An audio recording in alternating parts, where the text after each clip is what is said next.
ಓಂ ಶಾಂತಿ. ಮುರಳಿಯ ಮುಖ್ಯ ಸಾರ. ದಿನಾಂಕ 28/1/2025.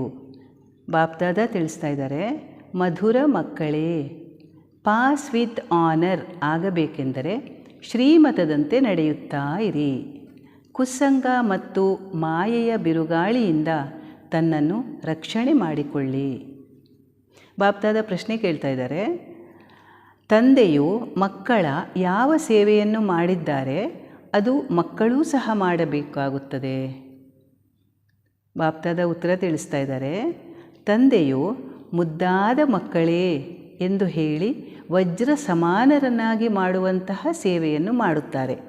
ಹಾಗೆಯೇ ನಾವು ಮಕ್ಕಳಿಗೂ ಸಹ ತಮ್ಮ ಮಧುರ ಸಹೋದರರನ್ನು ವಜ್ರ ಸಮಾನರನ್ನಾಗಿ ಮಾಡಬೇಕು. ಇದರಲ್ಲಿ ಯಾವುದೇ ತೊಂದರೆಯ ಮಾತಿಲ್ಲ. ಕೇವಲ ಒಬ್ಬ ತಂದೆಯನ್ನು ನೆನಪು ಮಾಡಿದ್ದೇ ಆದರೆ ವಜ್ರ ಸಮಾನರಾಗುತ್ತೀರಿ ಎಂದು ಹೇಳಬೇಕು. ಎರಡನೇ ಪ್ರಶ್ನೆ ಬಾಪ್ದಾದ ಕೇಳ್ತಾ ಇದ್ದಾರೆ, ತಂದೆಯು ಯಾವ ಆದೇಶವನ್ನು ತನ್ನ ಮಕ್ಕಳಿಗೆ ಕೊಟ್ಟಿದ್ದಾರೆ?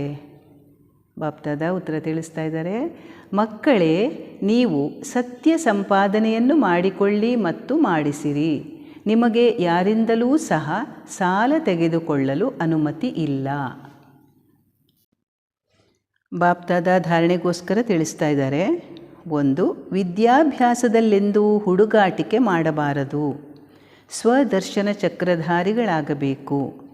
ವಜ್ರ ಸಮಾನರನ್ನಾಗಿ ಮಾಡುವ ಸೇವೆ ಮಾಡಬೇಕು. 2. ಸತ್ಯ ಸಂಪಾದನೆ ಮಾಡಿಕೊಳ್ಳಬೇಕು ಮತ್ತು ಅನ್ಯರಿಂದಲೂ ಮಾಡಿಸಬೇಕು. ತಮ್ಮ ಎಲ್ಲ ಹಳೆಯ ವಸ್ತುಗಳನ್ನು ಬದಲಾಯಿಸಬೇಕು. ಕೆಟ್ಟ ಸಂಘದಿಂದ ತಮ್ಮ ಸಂಭಾಲನೆ ಮಾಡಿಕೊಳ್ಳಬೇಕು.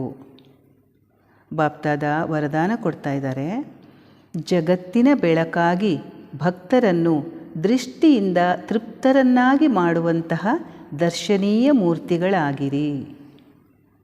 ಬಾಪ್ದಾದ ಸ್ಲೋಗನ್ ತಿಳಿಸ್ತಾ ಇದ್ದಾರೆ, ನಿರ್ಮಲ ಸ್ವಭಾವ ನಿರ್ಮಾಣತೆಯ ಗುರುತಾಗಿದೆ.